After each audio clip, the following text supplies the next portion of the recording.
One of my favorite movies of all time is a movie called Inception. Don Cobb, skillfully played by the Academy Award-winning actor Leonardo DiCaprio, is a skilled thief, and he is the absolute best in the dangerous art of extraction. He is a corporate spy who, instead of breaking into people's homes, offices, or computers, steals valuable secrets right out of their heads. From deep within the subconscious during the dream state when the mind is at its most vulnerable. Cobb's rare ability has made him the face of the corporate spy, but it also made him an international fugitive and cost him an opportunity to be with his children. Now Cobb, as the movie unfolds, is being offered a chance at redemption.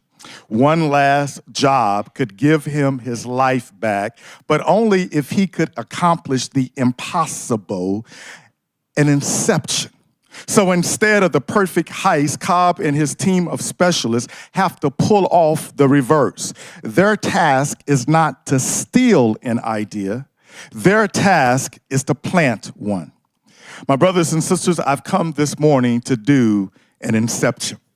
I've come to plant an idea in your head. And the idea that I've come to plant is that discipleship matters. Intentional discipleship matters. Discipleship ministries matter. There is nothing more powerful than competent, gifted leaders who are on fire and focused on equipping world-changing disciples for Jesus Christ. I believe leaders working collaboratively with fresh ideas, renewed focus, and rekindled hope for the future are able to unleash a disciple-making movement across our denomination. Does anybody get excited about those possibilities? It is that belief that drives our effort to inspire this movement. Jeremiah 29:11 declares, "I know the plans I have for you, declares the Lord, plans to prosper you and not to harm you, but plans to give you a hope and a future." We are a people of hope, and I declare to you that our future is bright at Discipleship Ministries. Over the past 7 months, we've been on a journey.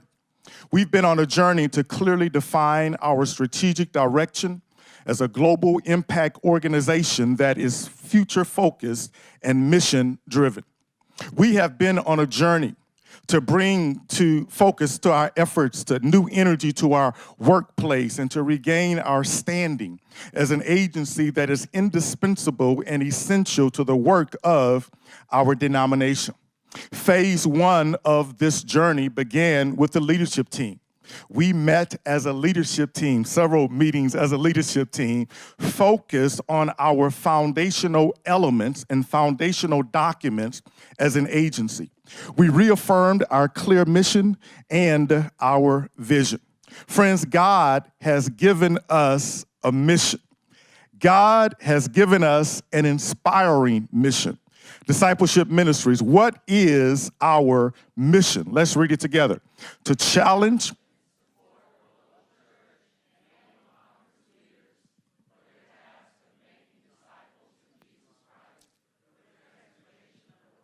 God has also given us a vision. A vision is God's preferred future for his church. What is our vision?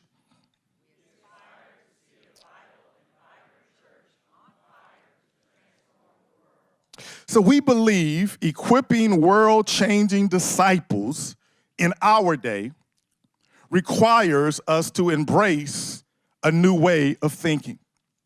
And so we started thinking about the why of discipleship. Understanding our why will bring clarity to our what and our how.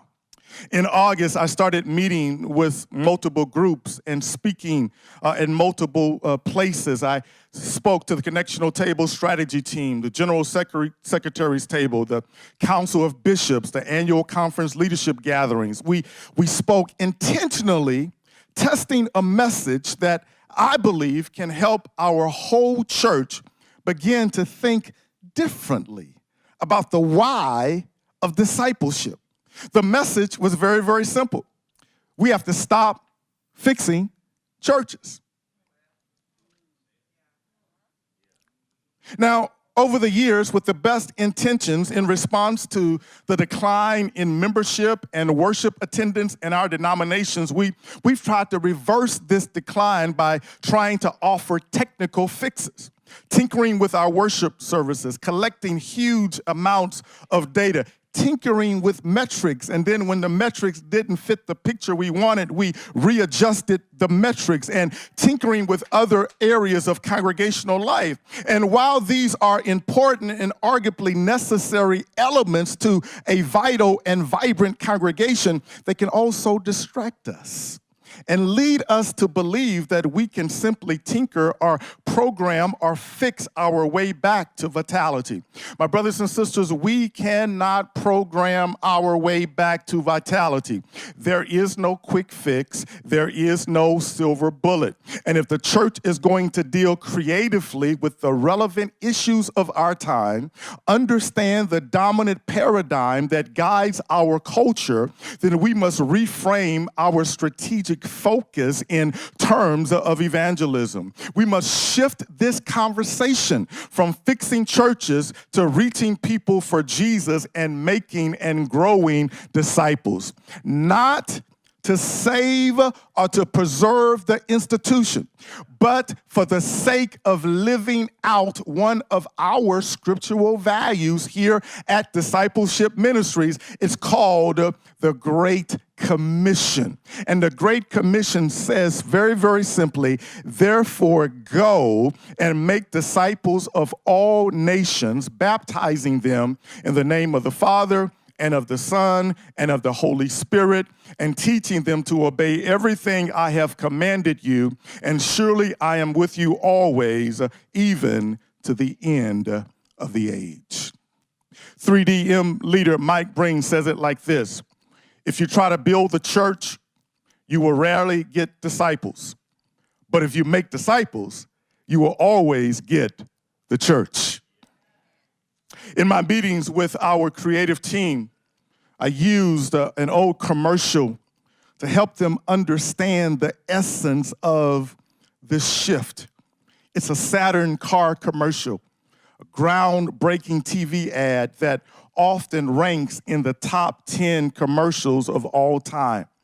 The title of the commercial is Sheet Metal. The spot was unique because until the very end of this spot, it doesn't show a Saturn or any other car for that matter. The aha happens at the end of the commercial with a voiceover, but it perfectly illustrates how we are inviting people to think differently about the why of discipleship. Let's take a look.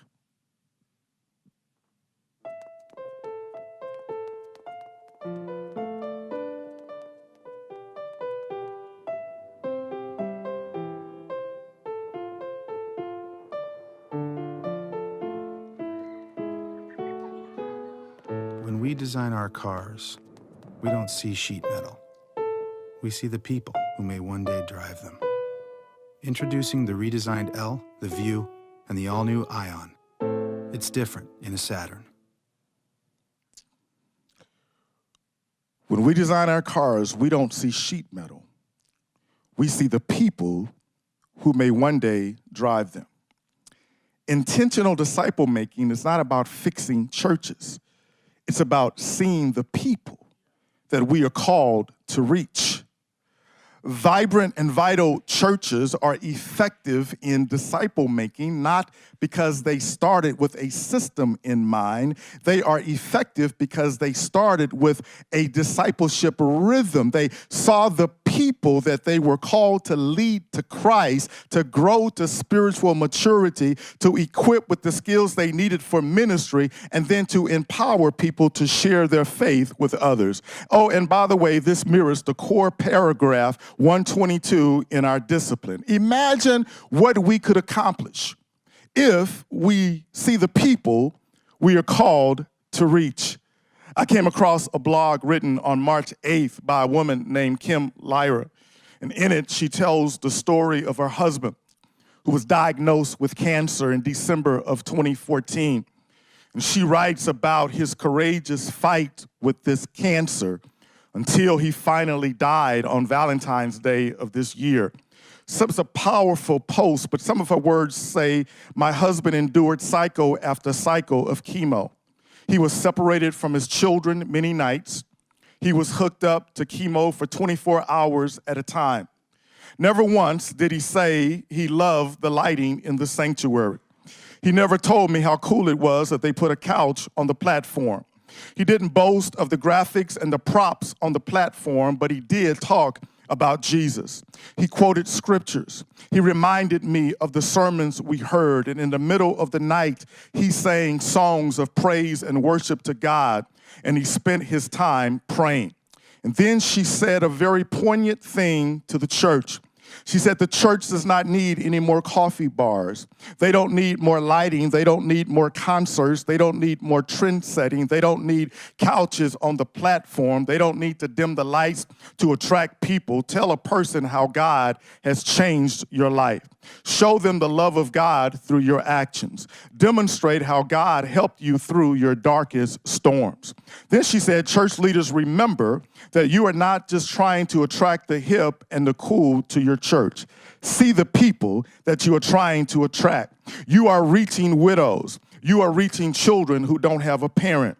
You are reaching someone battling with a disease. You are reaching a person who is going through a divorce. You are reaching a business person who thinks they have all they need. You are reaching the hurting. And the one thing that they need most is Jesus. My brothers and sisters, that in a nutshell is our message. Out of this message, out of this fundamental belief that we ought to be in the business of the Great Commission, reaching people for Christ and enabling and empowering their lifelong discipleship journey, out of that fundamental belief comes our 3 strategic priorities. And so phase 2 of this journey has been about how do we live into these priorities. We are the lead agency in one of the denomination's 4 areas of focus. Our goal is to form 1 million new disciples who profess their faith in Jesus through new and revitalized churches. We believe our strategic direction will provide significant leadership to help the entire church live and achieve this goal. And can I say that I am enthusiastically, without apology or reservation, I embrace this focus on discipleship. And so we've been working together over the last 7 months around these 3 strategic priorities. Number 1 is improving disciple-making systems in existing local churches. Number 2, increasing engagement with people outside the church who claim no religious preference and are considered the church to be irrelevant. Number 3 is resourcing new ministry development in our central conferences. And so we've been moving towards creating our playbook that helps us to live into these strategic priorities.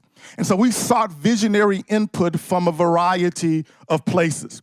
When I first arrived, we sent out a survey to all of our stakeholders, congregational developers, to get feedback, direct feedback about our agency. We asked some very specific questions about ways that we were able to improve our ministry and to make our ministry more effective. And the results of that information was contained in the Novak report. And following the Novak report, I asked all of our ministry unit areas to go through the Novak report and all of those responses, very, very specifically, with all of the persons in their ministry units, all of the staff in their ministry units, so that we could learn and glean from that feedback.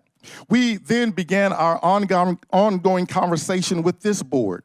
In October, we created a collaboration board upstairs on the 3rd floor to get input and excellent ideas and suggestions from our staff, and staff contributed in great and wonderful ways from the collaboration board that was on the 3rd floor. We had 2 all-staff meetings that was really devoted to our priorities. And in what I believe to be the first, I personally led discussions with all ministry units. We had all staff units, all the ministry units. We came together specifically to brainstorm and to talk about how can we more effectively live into our strategic priorities.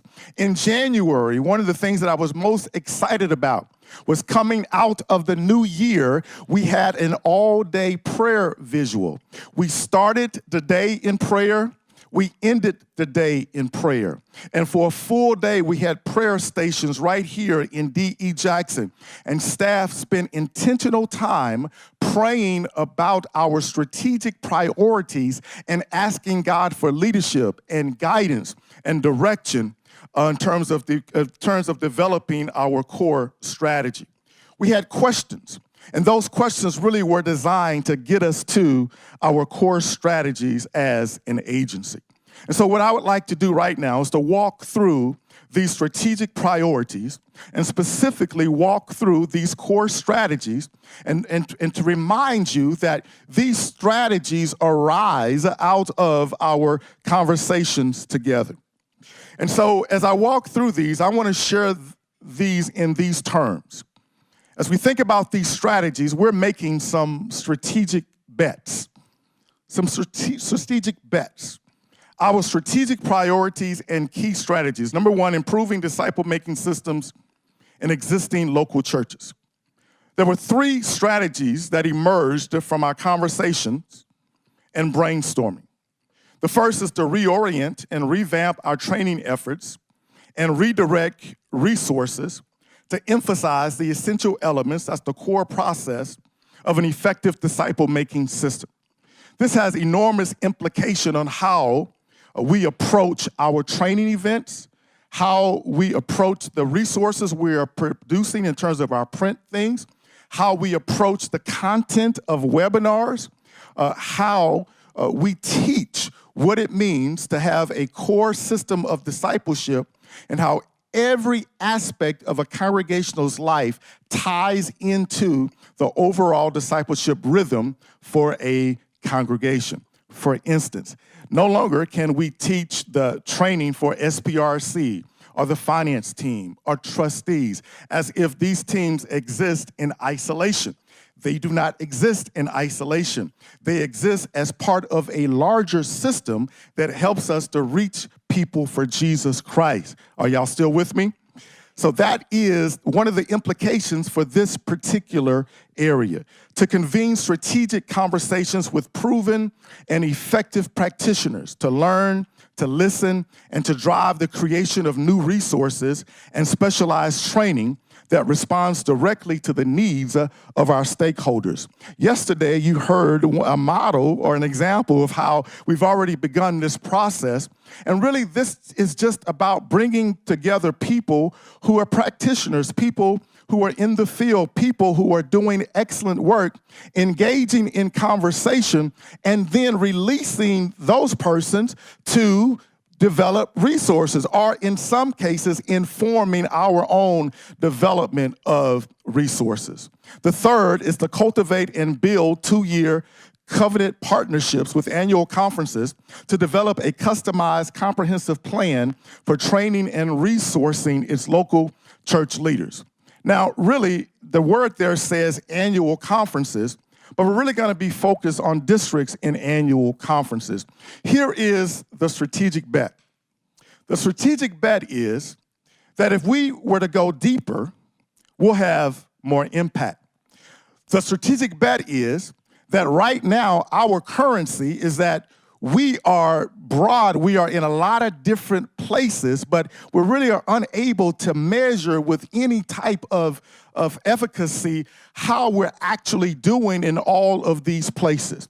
But if we were able to walk with a district over a longer period of time, then we would be able to have clear measurables We would be able to have clear outcomes, and we would be able to have a longer impact with that particular district. What does that mean for us? What that means for us is that instead of seeing somebody one time and sharing content or challenging that particular leader or group of leaders, we would say, we see you, but we'll see you in 3 months. We'll see you 6 months from now. But at the end of 2 years, the goal would be able to have a measurable impact. Now, this excites me for several reasons. Number one, it excites me because we can replicate this process all across the denomination. That's exciting. We can show progress. Number two, it allows, even in an annual conference, it doesn't mean that we wouldn't do any conference-wide events. That's not what I'm saying. But even within an annual conference, when we were dealing with a particular district, the success and the effectiveness of that district can then be translated to other districts within that annual conference. In other words, success breeds success. Effectiveness breeds effectiveness. And I think that is the beauty of that particular strategy. And by the way, it came out of the unit meeting with DRI. DRI was sharing what made them effective in central conferences. And one of the key learnings from that was this. One of the reasons why we are effective in central conferences is because we're with them over a longer period of time. And when you're with people over a longer period of time, then there's greater levels of accountability. And that is what we are seeking to achieve with this particular strategy. Here's one other thing before I move to number two.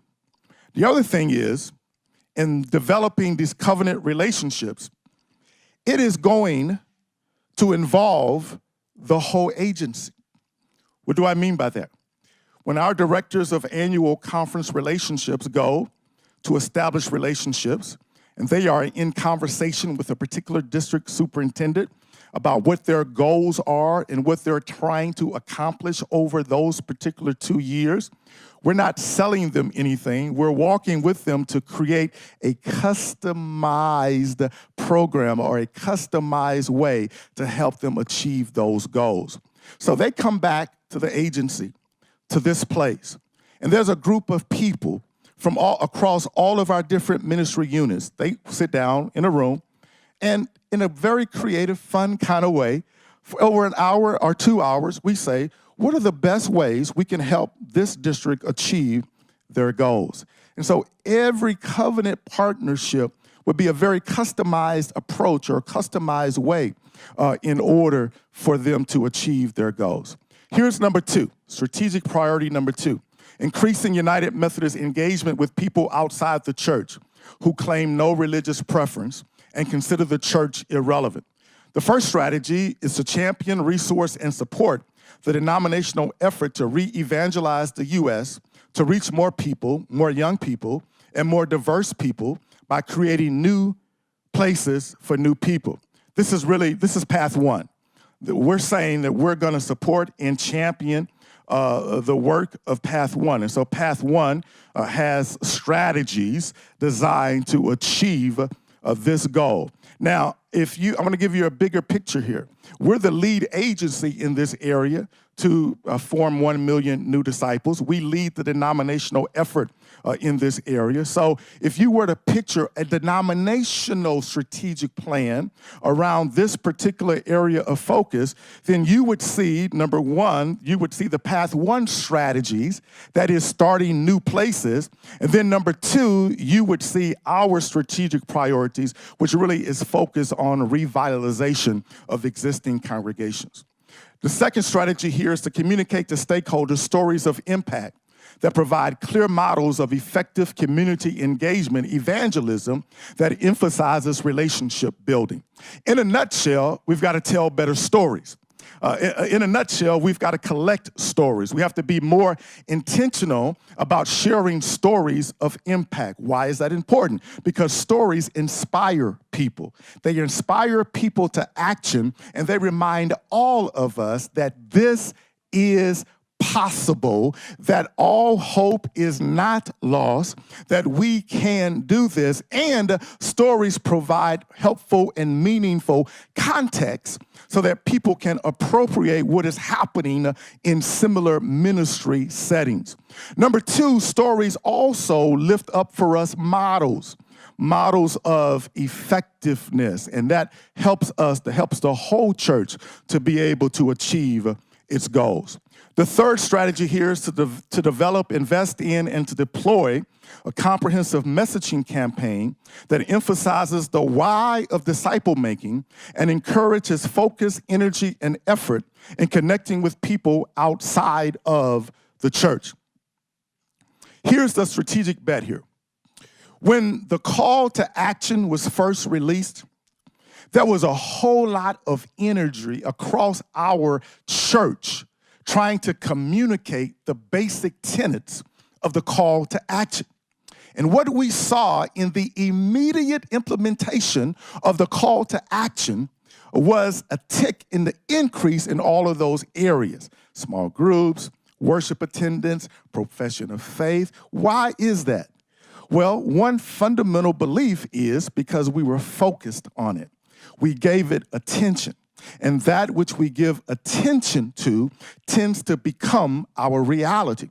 And so our strategic bet here is that if we were to develop a why campaign that was an ongoing thing, it would be fresh, we would change it at least every 6 months, that we could keep this denomination focused and connected to the why of disciple making. We've already been in conversation with you, United Methodist Communications, talking about how we partner in this effort, and they are very, very excited about the possibilities for our entire denomination.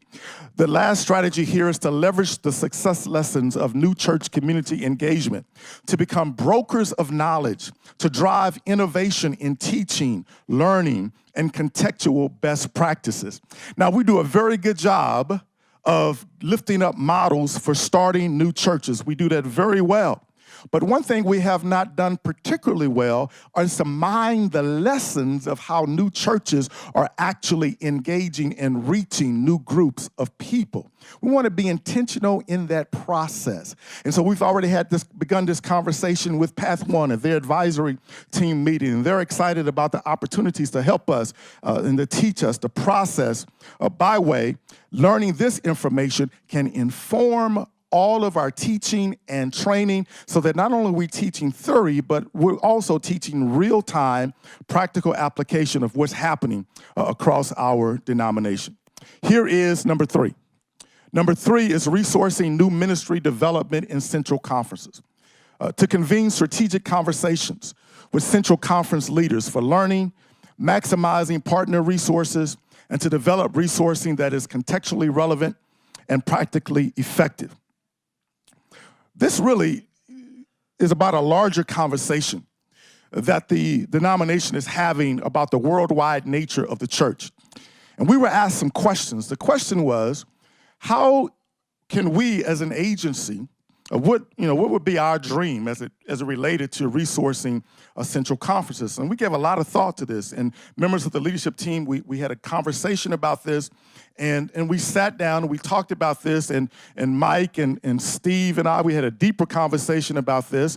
And this was our answer. Our answer, it was essentially that if we were to look at or think about emerging ministries in central conferences, well, the best way to think about that is to think about it in terms of new church development. And one of the worst things you would do to a church that's emerging is to artificially place a structure on top of it. So you would want a structure to emerge that was contextual and that was relevant for the work and the ministry that we're doing. And so that's really our approach when it comes to resourcing new ministry development in central conferences. We believe, here's the strategic bet. The strategic bet is that those leaders in central conferences who are leading emerging ministries will do a better job of teaching us what they need structurally than we can. That's the strategic bet. The second strategy is to expand the growth and the development of publishing teams to raise up and foster indigenous critical thinkers who speak to and resource their ministry context. Now, we just created a new publishing team this past week in Sierra Leone, and the goal is to continue expanding these these publishing teams just for that goal, the goal of raising up indigenous thinkers, again, who have the ability to speak to their context, who have the ability to resource their area, and, by the way, also have the ability to speak and to teach the entire denomination. These are our 3 strategic priorities and the core strategies that have come out of a lot of conversation, a lot of prayer, and this is just the latest iteration of these. We've got a long way to go, but I celebrate the progress we've made so far. Phase 3 in this process is now to write our measurable objectives to these strategies. This is going to require a radical way of looking at how we currently do ministry. It is going to require an honest evaluation of everything that we do to ensure that what we're doing is in line with these core strategies. My brothers and sisters, I believe the defining moment for our church, for our denomination, is right now. And it is in this spirit that we are offering this call to the church to intentional discipleship. When we as leaders begin to make this fundamental shift, I believe if we make this shift from fixing churches to intentional discipleship, that our denomination will be on a path that is future-focused and mission-driven. The road to the future is paved with faithful, hopeful, strategic leaders who are bold enough to grab hold of a new thing. And I refuse to believe that our church cannot rise to the challenges confronting us today. And I refuse to believe that our staff here at Discipleship Ministries cannot rise to this challenge. But we must be willing to let go of who we are in exchange for who we can become. So together, let's set this pace for discipleship. Let's inspire a new passion for making disciples for the transformation of the world. Let's offer leadership that is future-focused, mission-driven, and filled with hope. And let us remember that God, by his mighty work within us, is able to do far more than we would ever dare to ask or even dream, infinitely beyond our highest prayers, desires, hopes, or thoughts. In the name of the Father, the Son, and the Holy Spirit, let the people of God say, amen. God bless you. Thank you so very much.